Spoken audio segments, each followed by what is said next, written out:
Welcome to this episode of the Magical Women series. Today I'm featuring Cora Flora, known as Queen Cora Flora on Instagram, and she is an amazing musician, an intuitive and transformational coach, works with people to unlock their voice and do healing through the rhythms that come from their bodies and the resonances that come from their bodies. Thank you so much for being here, Cora. So nice to have you. Yes, so honored to be here. Just had to unmute myself, literally. um, yeah, it's such an honor. So excited. And would you like me to start with a song? Please. Okay.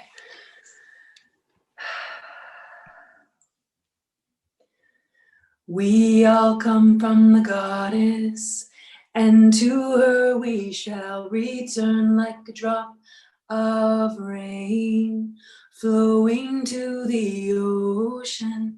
We all come from the goddess, and to her we shall return like a drop of rain flowing as the ocean. Wow, so beautiful. I felt that all in my body. And then the second time you repeated it, I could hear in the non-physicals a whole chorus of other voices harmonizing with you. That was cool. Wow. And I have to say myself as well, I was hearing like production, like I was suddenly hearing like more of like electronic stuff, and it kind of opening like, you know, like a festival kind of vibe.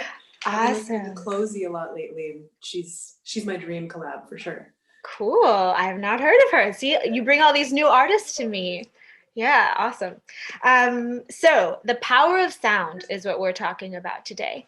And I would love to hear some of your experiences with how you have, as a musician and as someone who works with sound, how you have had it transform you, heal you, transform your life, helped others with it, that kind of thing, to give people a handle on how it is to interact in the world that way. When we were calling in guides before we started recording, your guides came in and they didn't speak in words, they spoke in vibrations. And I'm very visual in the astral, so it's like I could see these waves and these amoeba type pods of sound moving. And I was thinking, ooh, interesting. I have to tell her. I forgot to mention till now. But I would love to know what your journey has been like. Wow, this is so fascinating. Thank you so much for sharing that. Yeah, for me, I feel like sound is power. It's the power to be in our voice, invocation, to create an influence on our reality. And for me, I'd say that the major healing part of my journey was when I started to write songs. Like as a teenager, I got a guitar and I finally had an outlet for like all these raw emotions, and that has continued now for over 20 years. I've been writing songs so much. And it's helped me heal so much. It's helped me process emotions. And it's also opened me up to connecting with spirit. And then through not only like developing my ability to cathartically release pain, I've developed the ability to channel medicine.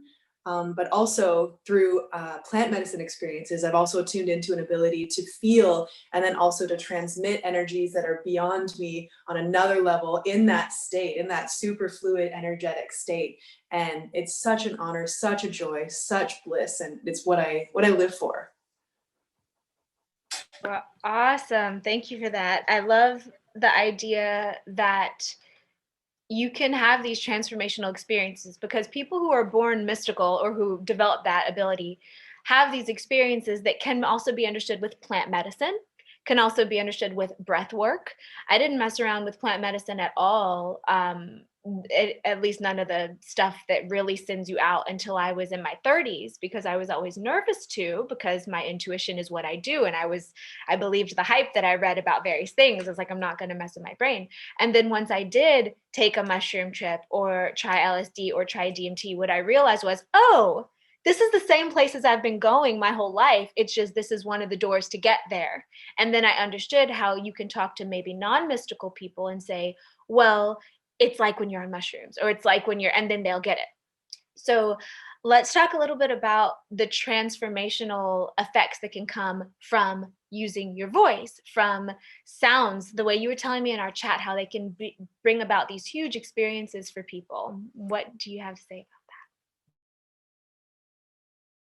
Well, the first thing that comes to mind is boundaries, just the ability to tune into oneself and then to say, yes, no, I want this, that one, please. I'm thinking of actually Little Britain when he's like, I want that one, just to bring in some humor. But, it's our power to choose and to create. And I feel like on that level alone, it's so important. There's so many women, especially, but men too, who are developing this ability to have sovereignty in their reality through our voice. And it's so important. And I feel like that's a huge layer and level. But then there's also the layer and level of harmony of like, how do we then, as super powerful beings, which we're all awakening into and up to, and it's like, how do we find that harmony as well? When I'm in my power, you're in your power. How do we find that space where the song that we're collectively co-creating is better than what we could do individually, and it's actually like opening us up to something even greater? So I find music is a really great teacher for that. And I'm getting nervous, but it's a teaching. Harmony is a teaching that I feel is just so rich and deep, and that's why I love singing with people. I love sounding with people, and discovering just how do we find that harmony and find that beautiful, powerful humility of recognizing that together we can create something even more beautiful than we could individually. I love that. One of my favorite quotes about all kinds of collaboration, whether they be work or personal or romantic or whatever, is the whole is greater than the sum of the parts. And so when you bring it together, it creates this thing. And also the concept of not needing anyone else to complete you, whether it be with a work collab, with a creation, with a romance, whatever, but coming together as entire beings and then co-creating something larger. Because this world does need help.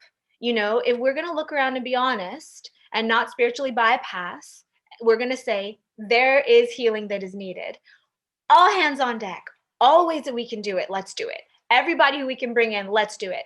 And something among women and in the entertainment industry, I'll say, is not necessarily the ability to collaborate well. It's one person has to be the head runner and everybody else has to be a little bit less. And we're taught to do that as women anyway. So coming and bringing about a sisterhood where we enjoy seeing each other shine, we enjoy seeing each other in their best.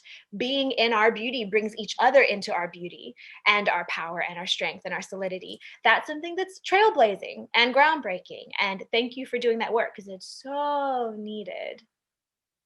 So, next question. Using voice as a tool for healing in depression and for shadow work. What you got? So many people are going through that right now.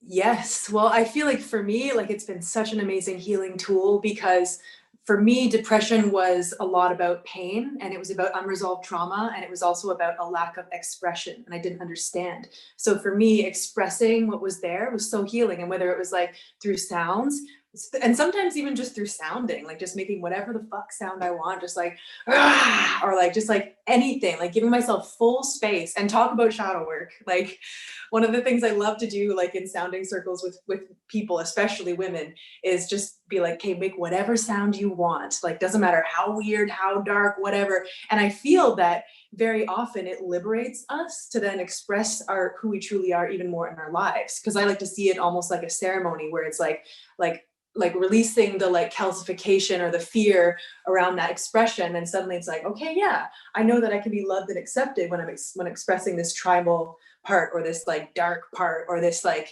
whatever the shadow part is that wants to be integrated into the fullness of who we truly are. So I love musical expression as a way to liberate emotions and clarify what's going on and bring love into and through it to heal it.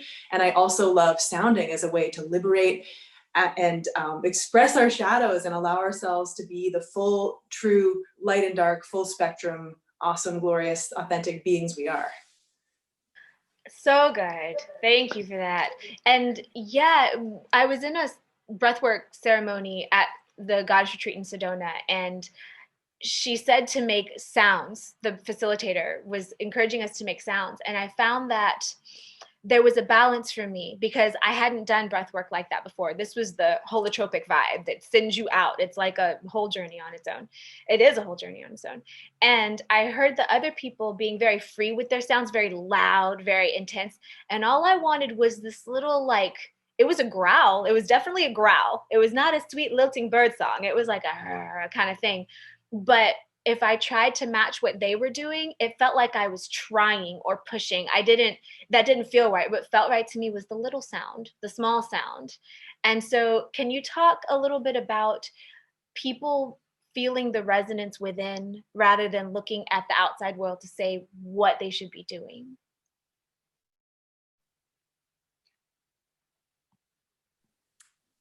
And by the way, I hope that this technology is going okay. We just entered Mercury retrograde. We're doing our best here. We're working through it. But yeah, I feel like, it's interesting because in the sounding circles, usually the rule is to be as loud as you can so that you're not focusing on anyone else. And it kind of encourages self-connection and self-expression. And yet, if I was in a circle with you in that sort of desire, like I would create a space first where we could like all just be as loud as we want and like just like let it go. But then I would do a second round where it's like about deep listening and feeling, where it's like really listening, like what is it that we're collectively feeling authentically and how can this sound really good together, and like stepping into that space of deep sensitivity and honoring. And I feel like when it comes to our personal journeys of finding our own soul songs and what's really true for us, it does require that like deep listening and deep honoring. And yeah, there might be times of exploration, times of just being like, blah, blah, blah, like just like, letting it out and just like being weird and giving yourself permission. And sometimes we learn through imitation, whether it's musically or whatever. And that's totally okay. And then I do feel that eventually we come to our own authenticity. And I love that you were honoring exactly what that was, because I feel like the more that we're honoring exactly what we feel and expressing it as eloquently and truthfully as possible, the more we're in our power of expression and soul and positive influence as leaders and as beings. Beautiful. Thank you. So, on that note, on that beautiful note, we are nearing the end of our time. How can people find you? What are you working on? What are projects they can find? How can they hear your sonic magic? Ooh, well, the best way is go to my website, coraflora.com, where you can find my CD, Illumination. And I am a big fan. I want to see these sell more because I haven't really been selling that many, just because I haven't been on tour because of coronavirus and everything. But it's a beautiful CD. There's a booklet. It's got all the lyrics. It's got visionary art from different amazing female artists. This is my friend Madhavi. Oops. This one was the one that was upside down for some reason, but the other ones are fixed. There's also the Healing Earth by Autumn Sky, which I love. And yeah, I just have this on repeat in my car right now because I just got a car that only has a CD player and I'm just loving it. And I'm so excited to make music videos for it. And as well, if you go to Spotify, you can find my newer album, Euphoria, which I was working on this time last year, which is more about like shadow work and like parts work and this kind of thing. It's darker, deeper, but I love it. I don't know why I'm like, but this one's more my light, that one's more my dark. I love both and I'm working on accepting it. But yeah, and in terms of work, I also do transformational coaching, intuitive work. So you can either look on my website, book a connection call, or message me privately to set up an intuitive reading. And I'd love to be of service and support to anyone I can. And thank you so much, Karis, for this opportunity. You're so magical. Ooh, thank you. Magic recognizes magic. I love it. I can't wait to be in a sounding circle with you one day. So guys, find her at Queen Cora Flora on IG or at coraflora.com. And thank you so much for doing this with me, Cora. It's been so lovely talking to you and looking forward for more.